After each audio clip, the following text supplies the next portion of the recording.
کہ جان مال اور وقت جس چیز پہ لگتا ہے اس کی قدر و قیمت دل میں آتی ہے.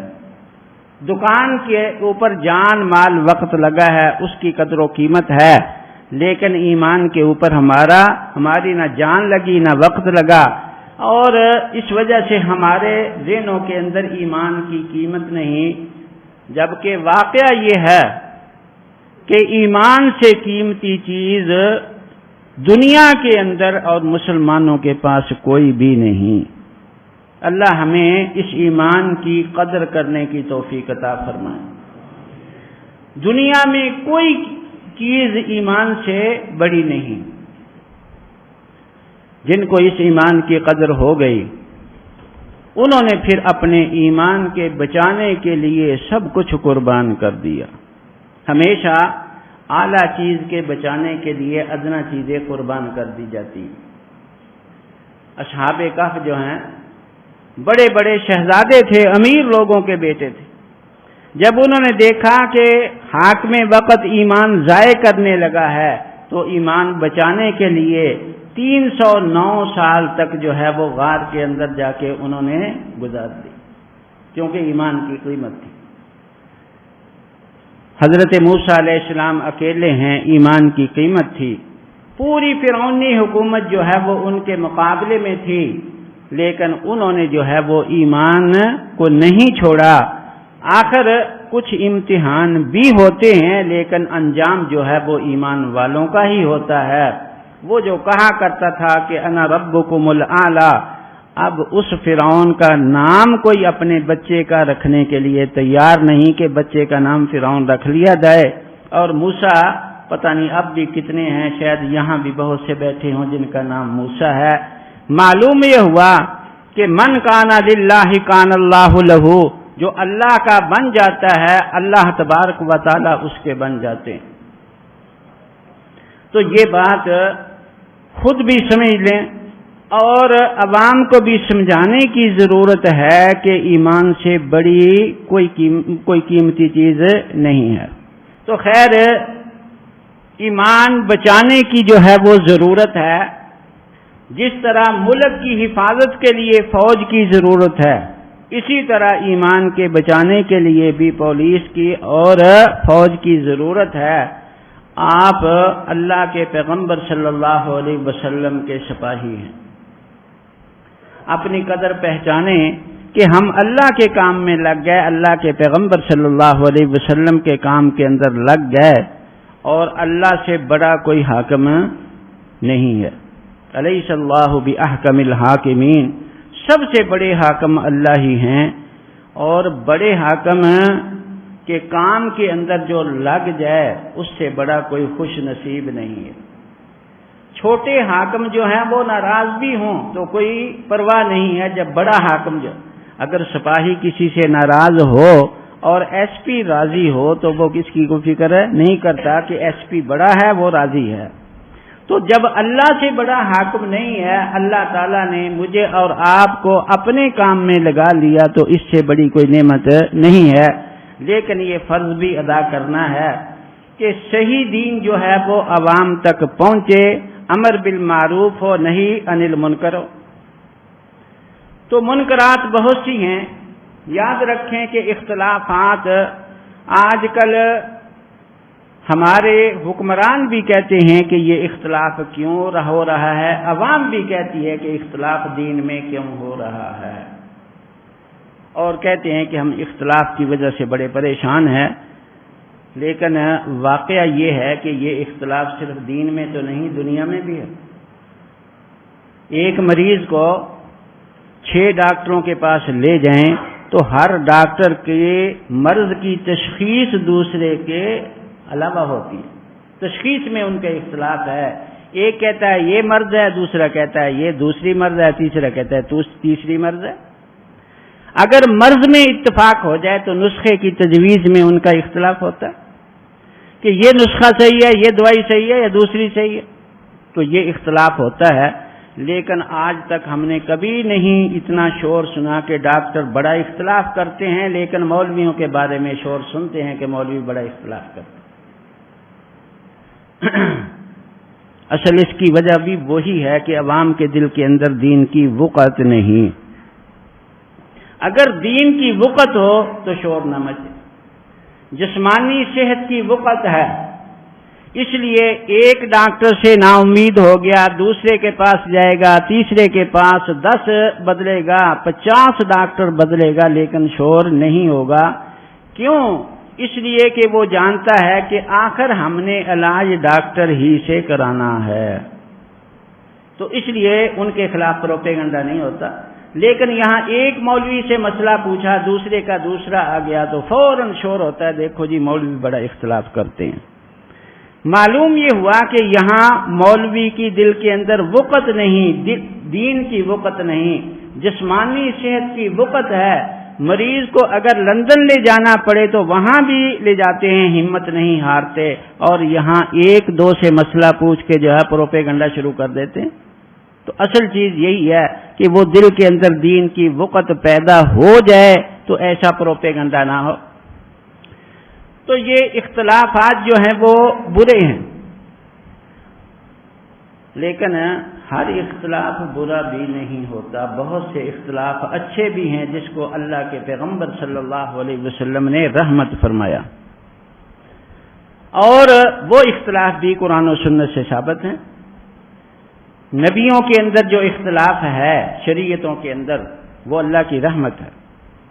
اسی طرح جو ہے وہ 7 قراتیں ہیں، قراتوں کا اختلاف ہے، یہ اللہ کی رحمت ہے. یہاں پریشان ہونے کی ضرورت نہیں ہے کہ دیکھو جی قاری عاصم کی قرات ایسے ہے، ابن کثیر کی ایسی ہے اور نافع مدنی کی ویسی ہے، یہ اختلاف کیوں ہو گیا؟ یہ اللہ کی رحمت ہے.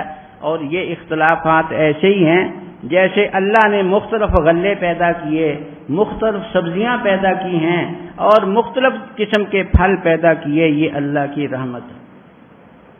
اب کوئی آدمی کہے کہ ہم تو بڑے تنگ ہیں، اللہ نے اتنی سبزیاں پیدا کر دی ہیں، ہم کس کو کھائیں؟ اللہ ایک ہی سبزی پیدا کر دیتے تو ہم کھا لیتے، اللہ ایک ہی پھل پیدا کر دیتے تو ہم کھا لیتے، اتنے پھل کیوں پیدا کر دیے؟ تو ہر آدمی کہے گا کہ بڑا ناشکرا ہے، اللہ کی نعمتوں کی ناقدری کر رہا ہے.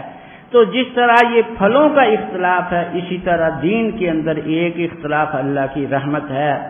جس طرح جسمانی مزاج جو ہیں وہ مختلف ہیں. ایک آدمی کو شوگر ہو گئی ہے تو کہتے ہیں کہ آڑو مفید ہے اور بہت سے پھل نقصان دہ ہیں، اور اگر بلڈ ہو گیا تو ایک سبزی جو ہے وہ اچھی ہوگی بلڈ کے اندر، دوسری نقصان دہ ہوگی. تو چونکہ جسمانی مزاج مختلف ہیں، اللہ نے یہ پھل وغیرہ بھی مختلف پیدا کر دیے. تو یاد رکھیں کہ روحانی مزاج بھی مختلف ہیں، اللہ تعالیٰ نے روحانی اختلاف بھی رکھ دیا. بلکہ یہ عقل کا تقاضا ہے کہ روحانی اختلاف بھی ہونا چاہیے. ائمہ مجتہدین کا جو اختلاف ہے یہ روحانی اختلاف ہے. لیکن کچھ اختلاف جو ہیں وہ حق اور باطل کے ہوتے ہیں، ان کو نظریاتی اختلاف کہا جاتا ہے. پہلے اختلاف جو ہیں ان کو اجتہادی اختلاف کہا جاتا ہے. اجتہادی اختلاف اللہ کی رحمت ہے اور نظریاتی اختلاف جو ہے وہ زحمت ہے. اللہ کے نبی نے اس اختلاف سے پناہ مانگی. اجتہادی اختلاف کا مطلب یہ ہے کہ دین کی ضرورت پوری کرنے کے لیے جو ہے وہ مجتہدین جو ماہر فن ہے وہ بیٹھ کے سوچیں کہ ہم نے کون سا راستہ اختیار کرنا ہے. مثلا رفع یدین کی 2 قسم کی روایتیں آ گئیں، کرنے کی بھی ہیں، نہ کرنے کی بھی ہیں. اب ائمہ جو ہیں وہ انہوں نے سوچا کہ اب کون سا راستہ اختیار کریں. تو ہر مجتہد نے اپنی سوچ کے مطابق پوری کوشش کر کے فیصلہ کیا. امام اعظم ابو حنیفہ رحمۃ اللہ علیہ انہوں نے یہ فیصلہ کیا کہ نماز میں ایک رفع یدین سجدوں کی ہے وہ بالاتفاق منسوخ ہو گئی، تو رکوع والی بھی جو ہے اختلافی روایات ہیں اور یہ سکون کے منافی ہے، اس لیے جو ہے وہ کم سے کم جو رفع یدین ہو وہ ہونی چاہیے. تو انہوں نے کہا، اور امام مالک نے اہل مدینہ کا عمل دیکھا کہ وہ ترک رفع یدین پہ، انہوں نے بھی ترک رفع یدین کو جو ہے وہ ترجیح دی. یہ بڑے 2 امام تھے کہ صحابہ کے شاگردوں کو دیکھا کہ وہ بغیر رفع یدین کے نمازیں پڑھ رہے ہیں. امام مالک فرماتے ہیں مدونۃ الکبریٰ کے اندر کہ میں نے مدینے کے اندر کسی ایک شخص کو بھی رفع دین کرتے نہیں دیکھا. یہ صحابہ کے دور کے اندر پیدا ہوئے، تابعین کے دور کے اندر فوت ہوئے، اور امام اعظم ابو حنیفہ رحمۃ اللہ علیہ انہوں نے بھی دیکھا کہ صحابہ کرام رفع دین نہیں کرتے، تو انہوں نے ترک رفع دین والی روایت کو ترجیح دی کہ اس پر عمل کرنا چاہیے. تو بہرحال یہ سارے کے سارے مخلص ہیں، لیکن ان علاقوں میں کچھ لوگ ایسے پیدا ہوئے جن کا اختلاف نظریاتی ہے. نظریاتی اختلاف کا مطلب یہ ہے کہ پہلے ایک نظریہ بنا لیا جائے، پھر قرآن و حدیث کو اس کے مطابق کرنے کی کوشش کی جائے. یہ جو ہے اللہ کا عذاب ہے، کیونکہ یہ نفسانی خواہش کے اوپر چلنا ہے. قرآن کہتا ہے لا تتبعوا الہویٰ، کہ خواہشات کے پیچھے نہ چلو. مثال کے طور پر مرزا غلام احمد قادیانی نے یہ نظریہ قائم کر لیا کہ میں نبی ہوں. اب قرآن کی آیتوں کا مفہوم بگاڑنا شروع کر دیا کہ ما کان محمد ابا احد من رجالکم ولکن رسول اللہ وخاتم النبیین. اب خاتم النبیین کا مفہوم ساری دنیا یہ سمجھتی تھی کہ آخری نبی ہیں، لیکن اس نے کہا کہ خاتم کا معنی مہر ہوتا ہے، خاتم النبیین کا معنی کہ نبیوں کی مہر ہیں. مقصد یہ ہے کہ آدم علیہ السلام سے لے کر حضرت عیسیٰ علیہ السلام تک جتنے نبی بنے وہ تو نبی جو ہے وہ اللہ نے بنائے، اب مہر جو ہے وہ حضور کو دے دی، جس پر مہر لگ جائے گی وہ نبی بن جائے گا. تو میرے اوپر مہر لگا دی، میں نبی بن گیا. تو اب اس کو نظریاتی اختلاف کہتے ہیں کہ قرآن و حدیث سمجھنے کے لیے نہیں بلکہ اپنا ایک نظریہ قائم کر کے قرآن و حدیث کا مفہوم بگاڑنا شروع کر دیا. ایک گروہ ایسا پیدا ہوا منکرین حدیث کا، انہوں نے کہا کہ صرف قرآن ماننا ہے، نبی کی بات نہیں ماننی. نبی کی حیثیت تو ڈاکیے کی ہے، جس طرح ڈاکیا خط دے کے پیغام دے کے چلا جاتا ہے، ہمارا اس سے کوئی تعلق نہیں. نبی جو ہے وہ اس نے اللہ کا پیغام قرآن کی شکل میں ہم کو دے دیا، اب ہمارا نعوذ باللہ ان کے ساتھ کوئی تعلق نہیں. اب حدیث کے حجت ہونے کا انکار کیا اور قرآن کی آیتیں بگاڑنی شروع کر دی کہ وَلَقَدْ يَسَّرْنَا الْقُرْآنَ لِلذِّكْرِ، کہ ہم نے اللہ تعالیٰ فرماتے ہیں قرآن آسان کر دیا. مولوی کہتے ہیں کہ یہ قرآن آسان نہیں، حدیث کے بغیر نہیں سمجھا جاتا.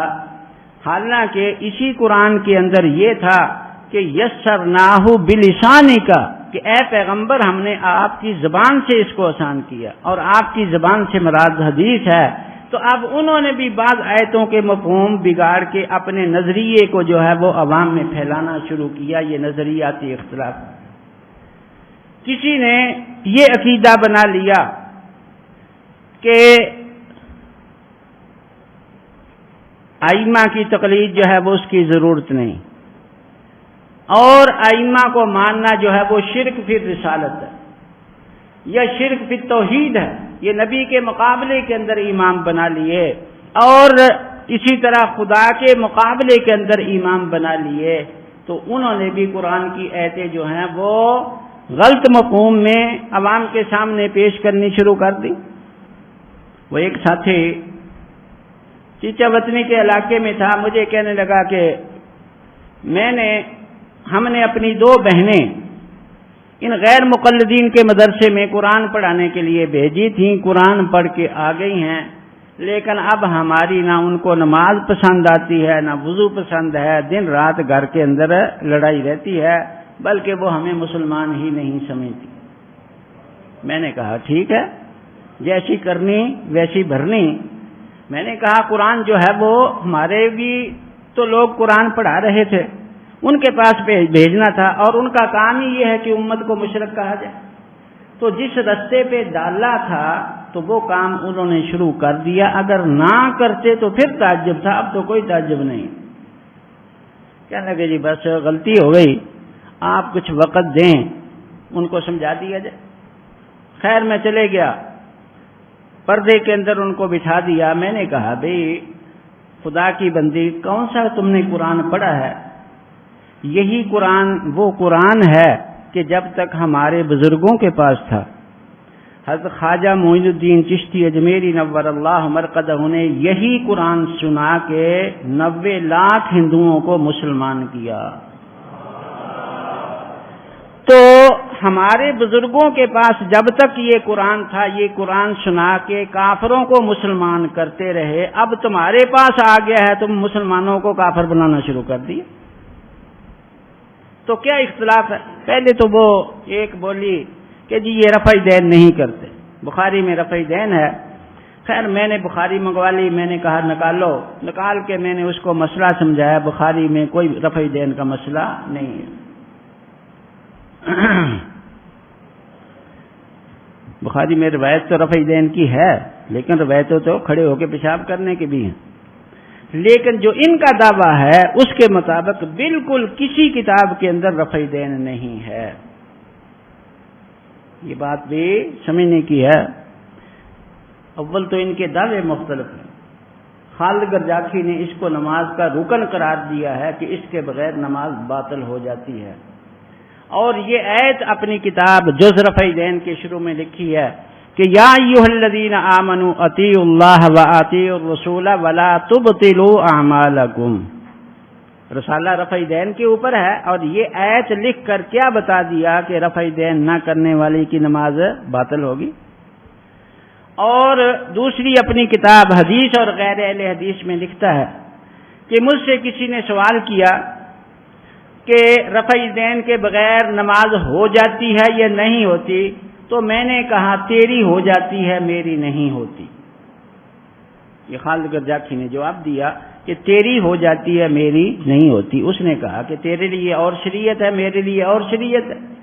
تو میں نے کہا کہ تجھے چونکہ علم نہیں ہے کہ حضور نے ساری زندگی رفع دین کی ہے، اس لیے تیری ہو جائے گی۔ مجھے علم ہے حضور نے ساری زندگی رفع دین کی ہے، اس لیے میں نہ کروں تو میری نماز نہیں ہوگی۔ تو اب یہ ایک دعویٰ یہ چل گیا کہ رفع دین کے بغیر نماز نہیں ہوتی۔ دوسرا قول اسی کتاب کے اندر اس نے واجب ہونے کا لکھا ہے، اور عام طور پہ سنت ہونے کا یہ دعویٰ کرتے ہیں کہ رفع دین سنت ہے۔ لیکن یاد رکھیں کہ پورے ذخیرہ احادیث کے اندر اس اختلافی رفع دین کے ساتھ نہ کہیں فرض کا لفظ حضور کی زبان سے نکلا ہے، نہ واجب کا نکلا ہے، اور نہ ہی سنت کا لفظ ہے۔ صحیح حدیث تو دور کی بات، بخاری چھوڑتے ہیں ہم، سیاستہ بھی معاف کر دیتے ہیں ان کو۔ ہم کہتے ہیں غیر سیاستہ سے صحیح نہیں، ضعیف ہی دکھا دو، ضعیف نہیں جھوٹی ہی حدیث دکھا دو جس میں رفع دین کو فرض اللہ کے نبی نے کہا ہو، ایسی کوئی جھوٹی حدیث بھی نہیں ہے۔ پھر آ جاتے ہیں سنت کے اوپر، تو پورے ذخیرہ احادیث میں اس اختلافی رفع دین کے ساتھ کہیں سنت کا لفظ بھی حضور نے نہیں فرمایا۔ اور چیزوں کو سنت فرمایا، النکاح من سنتی تو فرمایا کہ نکاح میری سنت ہے، لیکن اس رفع دین کو سنت نہیں کہا۔ مسواک کے فضائل بیان کیے، اس رفع دین کی ایک نیکی بھی بیان نہیں کی۔ پورے 23 سالہ دور نبوت میں حضور کی زبان پہ اس رفع دین کا لفظ ہی نہیں آیا، تو یہ دعویٰ بھی ان کا ثابت نہیں ہے، نہ بخاری کے اندر نہ کسی اور کتاب کے اندر کوئی جھوٹی حدیث بھی نہیں ہے۔ کوئی ثواب ہو اس کے اوپر، مستحب ہو، ایسا بھی کوئی لفظ نہیں ہے۔ تو شافعیوں کی رفع دین تو ہو سکتی ہے کیونکہ اجتہادی ہے، ان والی رفع دین نہیں ہے۔ تو انہوں نے بھی ایک نظریہ قائم کر لیا کہ ہم نے جو ہے وہ حنفیت کی تردید کرنی ہے۔ تو خیر میں واقعہ سنا رہا تھا کہ اس بچی کو میں نے سمجھایا کہ یہاں تو تمہاری رفع دین ہے ہی نہیں۔ اب خاموش ہو گئی، تھوڑی دیر سوچ کے کہتی ہے اللہ کا شکر ہے ہماری جماعت اہل حدیث شرک نہیں کرتی، اور تم دیوبندی اور بریلوی دونوں شرک کرتے۔ میں نے کہا معلوم ہوتا ہے تجھے شرک کا معنی بھی نہیں آتا جو ہمیں مشرک کہتی ہے۔ ہم نے ساری زندگی شرک کی تردید کی، ہمیں مشرک کہہ دیا۔ کہنے لگے جی میں نے آتا ہے۔ میں نے کہا بتاؤ کیا معنی ہے شرک کا؟ کہنے لگی کہ غیر اللہ کو ماننا شرک ہے۔ میں نے کہا ذرا سوچ کے بات کرنا۔ کہنے لگی جی سوچ کے بات کی۔ کہ غیر اللہ کو ماننا شرک ہے۔ میں نے کہا پکی بات ہے؟ کہنے لگی جی پکی بات ہے۔ میں نے کہا اچھا اگر غیر اللہ کو ماننا شرک ہے تو یہ بتا کہ حضرت محمد الرسول اللہ صلی اللہ علیہ وسلم کو تو مانتی ہے یا نہیں مانتی؟ اگر مانتی ہے تو بتا کہ وہ اللہ ہیں یا غیر اللہ ہیں۔ اب بڑی پریشان، اور ساتھ ہی میں نے دوسرا سوال کر دیا، میں نے کہا کہ اپنے باپ کو مانتی ہے یا نہیں مانتی؟ اگر باپ کو نہیں مانتی تو اس کا اظہار کر، اگر مانتی ہے تو نے کہا یہ بتا کہ تیرا باپ اللہ ہے یا غیر اللہ ہے؟ اگر غیر اللہ ہے تو یہ تو شرک ہے۔ اب بڑی پریشان ہو گئی، تھوڑی پہلے سوال کے جواب میں تھوڑا سا سوچ کے کہتی ہے کہ نہیں جی حضرت محمد رسول اللہ تو اللہ ہی ہیں۔ میں نے کہا لا حول ولا قوت الا باللہ، ایسا شرک تو ابو جہل نے بھی نہیں کیا تھا جو تو شرک کر رہی ہے کہ حضور کو اللہ کہہ دی۔ اب بڑی شرمندہ تھی۔ جب میں نے کہا باپ کو مانتی ہے یا نہیں، باپ پاس بیٹھا تھا، وہ کہتا ہے کہے نہیں مانتی میں جوتے لگاؤں گا۔ اب بولتی نہیں۔ میں نے کہا ابھی تو جوتا پڑا نہیں، صرف جوتے کا نام آیا ہے، ساری توحید ختم ہو گئی۔